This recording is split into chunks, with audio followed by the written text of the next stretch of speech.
Game changer जिसने world order बदल डाला, जिसने महाशक्तियों को एक कतार में खड़ा कर दिया। संदेश साफ है, देश हित सबसे आगे है। राजनीति में एक दिन भी इतिहास बदल देता है, लेकिन विदेश नीति की दिशा बदलने में दशकों लग जाते हैं। साल 2014 जब पूर्ण बहुमत के साथ नरेंद्र मोदी ने देश की कमान संभाली, तभी दुनिया की निगाहें दिल्ली पर आ टिकी थीं और सवाल यही था कि भारत अब किस राह पर आगे बढ़ेगा। क्या पुराना रास्ता ही दोहराया जाएगा या फिर नई लकीर खींची जाएगी? आज हम आपको दिखाएंगे कैसे मोदी ने अपने पहले कदम से ही वैश्विक मंच को चौंका दिया और दुनिया को भारत की ताकत का एहसास कराया। और 11 साल बाद भी नरेंद्र मोदी दुनिया की धुरी बने हुए हैं।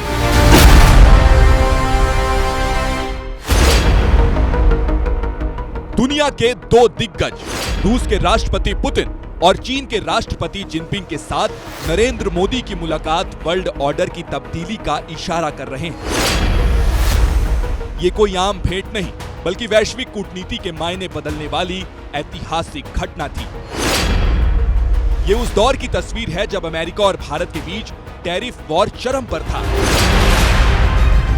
अगस्त के महीने में डोनाल्ड ट्रंप ने भारतीय निर्यात पर 50% तक टैरिफ जड़कर दबाव बनाने की कोशिश की।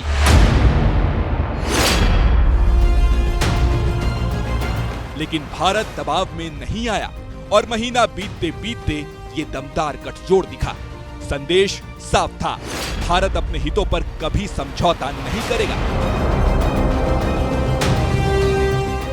कहते हैं कूटनीति में समय ही सबसे बड़ा हथियार है। मोदी ने वही किया, ना झुके ना पीछे हटे। ट्रंप की नाराजगी भी दिखी, पर भारत अडिग रहा और नतीजा कुछ ही हफ्तों में अमेरिका दोबारा बातचीत की मेज पर लौट आया। ट्रंप ने पीएम मोदी से दोस्ती कभी न तोड़ने का ऐलान किया। याद रखिए, चाइना के साथ हमारे जो रिश्ते जो थोड़ी थॉ आई, ये पिछले साल कजान में आई जब मोदी शी जिनपिंग मिले, तो उससे इंच बटा इंच धीरे धीरे बॉर्डर को लेकर के, ट्रेड को लेकर के जो भी हमारे मुद्दे हैं उन पे कुछ बात प्रोग्रेस हो रही थी। और इस बीच अब आ गई ट्रंप की ये टैरिफ की पूरी धमकी और गेम्स। तो भारत अब डेफिनेटली ये एक बहुत ही आई थिंक भारी भरकम पोल बनता जा रहा है ग्लोबल जियोपॉलिटिक्स में। यानी ये तस्वीर सिर्फ एक फ्रेम नहीं थी, बल्कि उस भारत का प्रतीक थी जिसने तय कर लिया है कि अब दुनिया को भारत के हितों के हिसाब से ही तालमेल बिठाना होगा।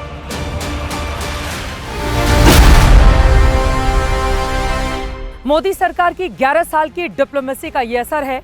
ना हमने अमेरिका के दबाव में रूस से तेल खरीदना बंद किया और ना ही अमेरिका के दुश्मन चीन से संबंध सुधारने के पहले अमेरिका के बारे में सोचा। दरअसल मोदी की विदेश नीति पिछले कई प्रधानमंत्रियों से कहीं ज्यादा आगे निकल गई है।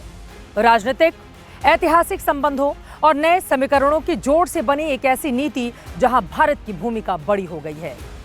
भारत ऐसा प्लेयर बन चुका है जिसकी तरफ जाए उसका पलड़ा भारी समझिए।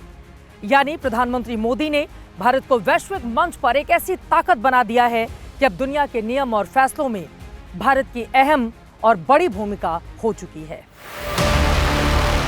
भारत मौसम की तरह नहीं बदलता। हमारी विदेश नीति हिमालय की तरह अडिग अविचल है। दोस्त भले भटक जाए, भारत नहीं भटकता, बल्कि भटके हुए दोस्त को भारत सुधरने का मौका देता है। भारत के किसान, के मछुआरे, पशुपालक, उनसे जुड़ी किसी भी अहितकारी नीति के आगे मोदी दीवार बन के खड़ा है। हमारी विदेश नीति अब ज़्यादा धारदार, ज़्यादा स्पष्ट हो गई है। अमेरिका ने हमसे कहा कि आपने रूस से तेल खरीदा। हमने कहा आप तो रूस से कई चीज़ें खरीद रहे हैं, चीन तो हमसे ज़्यादा तेल खरीद रहा है, आप उस पर कुछ नहीं कह रहे हैं। तो और बड़ी आर्टिकुलेट हो गई है।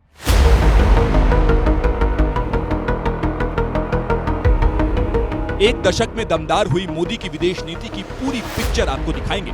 उससे पहले जान लीजिए मोदी की विदेश नीति की वो बारीकियां जिसकी वजह से ट्रंप ने अपने सुर बदले। सबसे पहले तो ग्लोबल मीडिया में ट्रंप के दावों की पोल खोल हो गई। अमेरिकी अखबार न्यूयॉर्क टाइम्स की रिपोर्ट के मुताबिक ऑपरेशन सिंदूर के बाद 17 जून को फोन पर बातचीत के दौरान पीएम मोदी ने ट्रंप से दो टूक कह दिया कि भारत पाकिस्तान सीजफायर में आपका कोई रोल नहीं है। ट्रंप भले 4 महीने में दर्जनों बार ये दावा कर चुके हैं। उधर जर्मनी के अखबार FAZ की रिपोर्ट में खुलासा हुआ कि टैरिफ विवाद के बीच ट्रंप ने मोदी को 4 बार फोन किया, लेकिन प्रधानमंत्री मोदी ने अमेरिकी राष्ट्रपति का एक बार भी फोन नहीं उठाया। दोनों ही दावे हैं, लेकिन इसके अलावा तस्वीरों ने जो बयां किया, अब वो देखिए।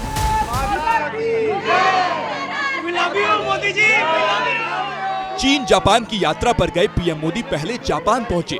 जिस तरह से भारत अपने बाजार में अमेरिका के मांसाहारी डेयरी उत्पादों की एंट्री देने पर रत्ती भर झुकने को तैयार नहीं है, उसी तरह से जापान भी अपने मार्केट में अमेरिकी चावल की एंट्री देने से साफ इनकार कर चुका है।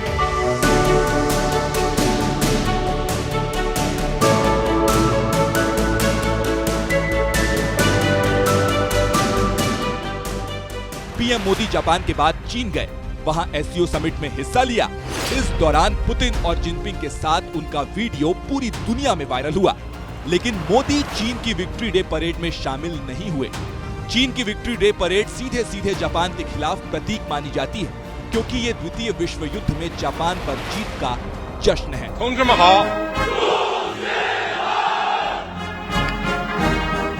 परेड में जाना मतलब अप्रत्यक्ष रूप से जापान को अपमानित करना होता, जो भारत नहीं चाहता था। भारत नहीं चाहता था कि वो उस कार्यक्रम का हिस्सा बने जिससे दुनिया को ये संदेश जाए कि भारत चीन के सैन्य नैरेटिव का समर्थन कर रहा है। यही भारत की कूटनीति की बैलेंसिंग एक्ट थी, एक साथ चीन से संबंध बनाए रखना और जापान अमेरिका को भी साथ में लेकर चलना। तीसरी वजह, पीएम ने फैसला कर लिया कि इसी महीने की आखिर में संयुक्त राष्ट्र महासभा में नहीं जाएंगे, उनकी जगह विदेश मंत्री जयशंकर होंगे। जाहिर है ये भी ट्रंप के लिए एक मैसेज हो सकता है। चौथी वजह, ब्रिक्स समिट से दूरी। अमेरिकी टैरिफ के खिलाफ ब्राजील के राष्ट्रपति लूला डी सिल्वा ने वर्चुअल बैठक बुलाई थी, लेकिन इसमें पीएम मोदी शामिल नहीं हुए। मोदी का इस मीटिंग में शामिल न होना रूस चीन के साथ SCO समिट में भागीदारी को मोदी ने यहां बैलेंस भी करके दिखा दिया। और पांचवी वजह, भारत का आर्थिक सुधार। साल की पहली तिमाही में ही भारत ने 6.7% की विकास दर के अनुमान से कहीं ज्यादा 7.8% की GDP ग्रोथ हासिल की और अब GST में भी बड़ा सुधार हुआ है। जाहिर है इससे अमेरिकी टैरिफ से हुए नुकसान की भरपाई भी होगी। तभी तो अमेरिका की टीम ट्रेड डील पर दोबारा चर्चा करने भारत आ रही है। हमने एक बैलेंस रखा है, आई थिंक वो एक बहुत बड़ा रीजन है। हमने बातों को स्पाइरल अप नहीं कर दिया, आर्ग्यूमेंट में नहीं चले गए, हम अपना फर्म क्लियर लॉजिकल। सो एक वो रीजन है। दूसरा रीजन ये है कि इंडिया की चाइना रशिया की तरफ अगर थोड़ा झुकता है तो उसके इम्प्लीकेशंस। तो अगर इंडिया से डील नहीं होगी उनकी और वो चाइना से डील करने जाए तो चाइना का हाथ हावी होगा। चाइना को पता है कि अमेरिका के पास अभी इंडिया से कोई कंफर्म वो नहीं है। 11 साल के पीएम मोदी के कार्यकाल में पहली बार ये मौका आया जब ट्रंप के दावों की वजह से सरकार की विदेश नीति को लेकर विपक्ष ने इतना हंगामा खड़ा कर दिया, लेकिन प्रधानमंत्री मोदी ने इस आपदा को भी अवसर बना लिया। यही वजह है कि संकट का अब समाधान निकलता हुआ नजर आ रहा है। अमेरिका एपिसोड में मोदी ने जो रुख अख्तियार किया था, जो रुख अपनाया था, वो एक दिन की नीति नहीं थी। मोदी सरकार ने सरकार संभालने के साथ ही जो कुछ भी किया, उसने हिंदुस्तान को दुनिया की नजरों में पहले ही दिन लाकर खड़ा कर दिया था।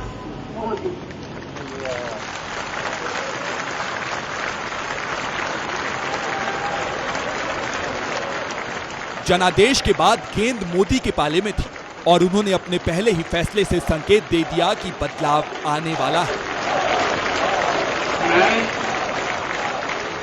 मैं नरेंद्र दामोदर दास मोदी। शपथ ग्रहण समारोह में नरेंद्र मोदी ने सार्क देशों के नेताओं को न्योता भेजा। पाकिस्तान के प्रधानमंत्री नवाज शरीफ, अफगानिस्तान के राष्ट्रपति हामिद करजई, नेपाल के प्रधानमंत्री सुशील कोइराला समेत कई पड़ोसी नेता इस ऐतिहासिक पल के गवाह बने। संदेश साफ था, भारत की विदेश नीति का केंद्र पड़ोसी देश होंगे। और भारत उनकी साझेदारी के लिए तत्पर है।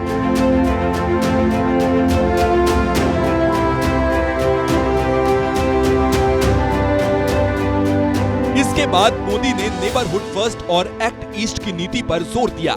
अपने विदेश दौरों की शुरुआत भी नेपाल और भूटान जैसे पड़ोसी देशों से की। भारत की नई विदेश नीति बता रही थी कि वो जड़ों से जुड़ी रहेगी, लेकिन नजर दुनिया पर रहेगी। मोदी की विदेश नीति का ट्रेलर पड़ोसियों से रिश्तों में नजर आ चुका था, लेकिन असली फिल्म तो अब शुरू होनी थी, भारत की वैश्विक मौजूदगी को मजबूत बनाने की। मोदी की नजर अब दुनिया के दिग्गजों पर थी, अमेरिका, चीन, रूस और जापान। मकसद साफ था, भारत को बराबरी पर खड़ा करना। उन्होंने इस मिथ्यारोपण को निकालना चाहा कि भारत एक बड़ा भाई है, बिग ब्रदर है, और छोटे पड़ोसियों के ऊपर ध्यान नहीं देता है या उनके ऊपर धींगा मुश्ती करना चाहता है।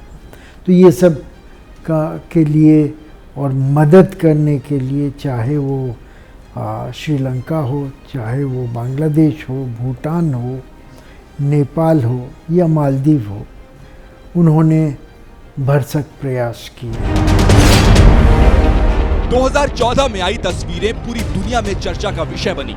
नरेंद्र मोदी और शी जिनपिंग की साबरमती के तट पर झूला डिप्लोमेसी, पारंपरिक स्वागत और उसके बाद बड़े ट्रेड एग्रीमेंट। मोदी ने बता दिया कि नई सरकार चीन से दूरी नहीं बल्कि सहयोग और व्यापार पर जोर देगी।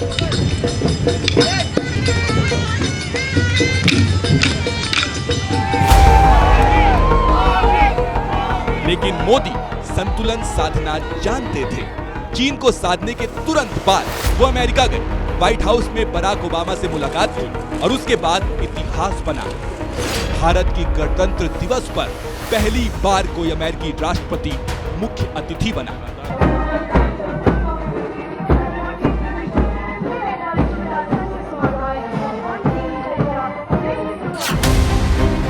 यही नहीं, मोदी ने जापान को भी मजबूती से साधा। टोक्यो में शिंजो आबे से मुलाकात और फिर वाराणसी के घाट पर दोनों नेताओं ने गंगा आरती की।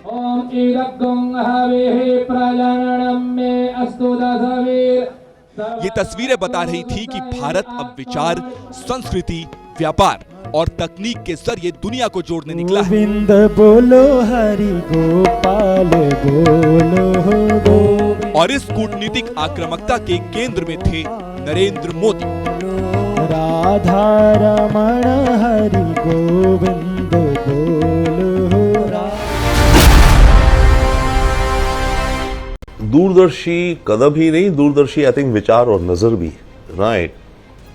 हमारी फॉरेन पॉलिसी मोदी जी की मेरे विचार से इस पैराडाइम पे बेस्ड है कि दुनिया में दो तरीके के लोग हैं, फ्रेंड्स एंड पोटेंशियल फ्रेंड्स। तो आज जो हमारा दुश्मन भी है वो पोटेंशियल फ्रेंड हो सकता है, तो दरवाजे थोड़े से खुले रखो। विदाउट डाउट उन कदमों की लॉन्ग टर्म पे असर पड़ता है। 2014 के बाद दुनिया का नजरिया बदल गया। हर बड़ा देश भारत के करीब आना चाहता था।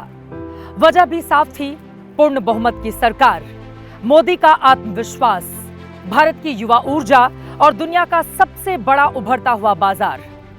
मोदी ये समझते थे कि डिप्लोमेसी को व्यापार से अलग नहीं किया जा सकता। उन्होंने कूटनीति का नया मंत्र दिया, विकास के लिए डिप्लोमेसी।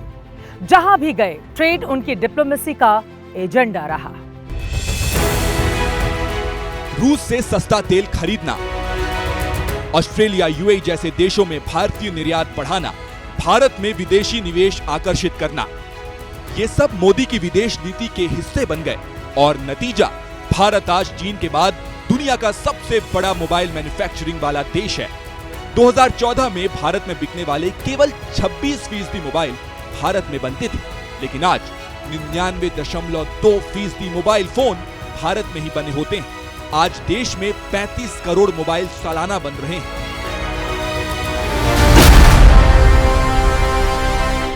दुनिया की तीसरी सबसे बड़ी अर्थव्यवस्था बनने जा रहा है। इसलिए भारत को भी अपने आर्थिक हितों को लेकर सजग रहना ही है। दुनिया में जो इतना उथल पुथल हो रहा है उसमें अपनी देश की शिप को कैसे नेविगेट करना है जियोपॉलिटिकली, वो एक एलिमेंट है प्राइम मिनिस्टर का, और दूसरा एलिमेंट है as a top sales person. तो वो दोनों चीजें I think Modi ji definitely बहुत एलिगेंटली, बहुत मेहनत से कर रहे हैं, करके मेक इन इंडिया हो, पैसा लगाओ, पैसा कमाओ, रिटर्न लो अपनी इन्वेस्टमेंट्स का। फॉरेन ट्रिप्स तो एक इंटीग्रल पार्ट है इस जॉब डिस्क्रिप्शन का। प्रधानमंत्री नरेंद्र मोदी अब तक 78 देशों की 92 यात्राएं कर चुके हैं। ये यात्राएं सिर्फ एक व्यक्ति के नहीं, बल्कि भारत की पहचान, विकास और बढ़ती शक्ति की यात्रा है। मोदी ने साबित किया है कि वो सिर्फ भारत ही नहीं, बल्कि पूरी दुनिया के लिए एक फैक्टर है। चाहे मानवीय मदद हो, आतंकवाद का विरोध हो या वैश्विक संकट में साथ खड़ा होना हो, मोदी ने हर मोर्चे पर भारत को मजबूती से पेश किया है।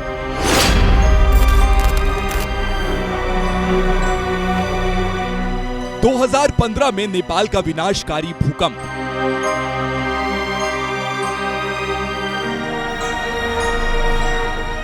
भारत ने बिना वक्त गवाए चलाया ऑपरेशन मैत्री, 2000 से ज्यादा उड़ानें भरी और 11,000 लोगों को सुरक्षित ठिकानों पर पहुंचाया। और फिर कोरोना वैक्सीन मैत्री के तहत 100 से ज्यादा देशों को टीके भेजे।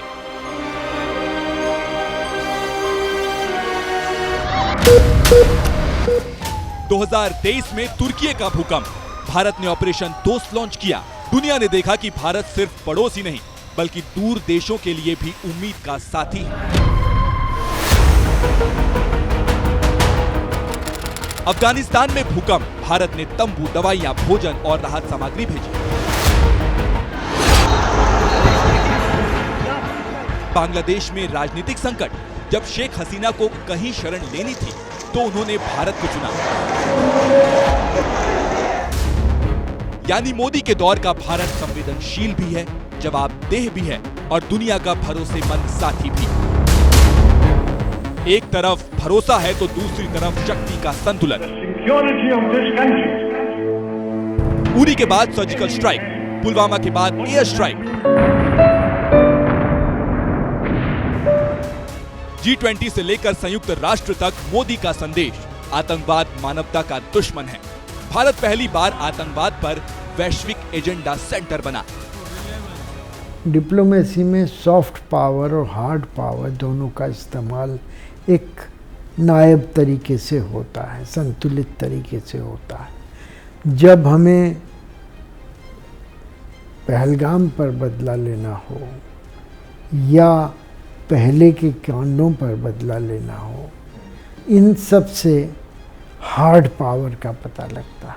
कई चीज़ों में जहाँ सिद्धांत पहले चलते थे और देश हित पीछे आता था, वहाँ पर इस गाड़ी में घोड़ा आगे रहा और गाड़ी पीछे रही। G20 में भारत की अध्यक्षता को इतिहास में एक निर्णायक मोड़ माना जाएगा। प्रधानमंत्री मोदी के नेतृत्व में भारत ने पहली बार दुनिया को यह संदेश दिया कि वैश्विक एजेंडा केवल अर्थव्यवस्था या ताकत की राजनीति से नहीं, बल्कि मानव केंद्रित और समावेशी सोच से तय होगा। अफ्रीकन यूनियन को G20 की स्थायी सदस्यता इस शिखर सम्मेलन की सबसे बड़ी उपलब्धि रही अफ्रीकन यूनियन को स्थायी सदस्यता। मोदी की पहल से ये समूह G20 से G21 बना और अब 55 अफ्रीकी राष्ट्र जो दुनिया की 18% आबादी का प्रतिनिधित्व करते हैं, दुनिया की 20 आर्थिक महाशक्तियों का हिस्सा है। का प्रतीक बन गई है। भारत में ये पीपल्स G20 बन गए।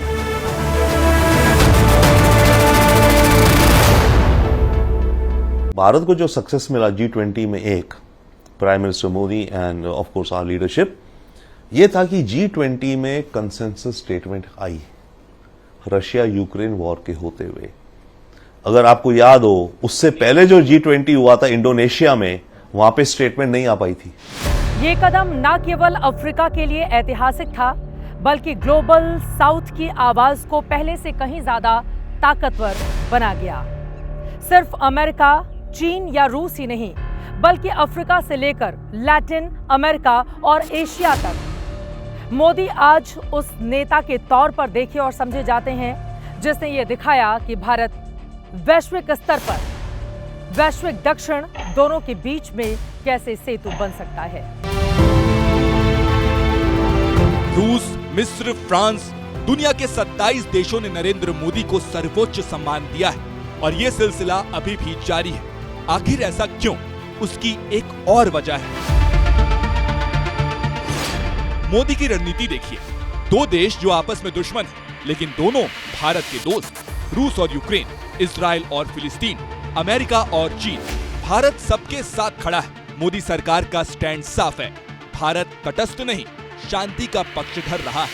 रूस यूक्रेन हो या इजराइल फिलिस्तीन, भारत कहता आया है युद्ध का हल वार्ता से निकले।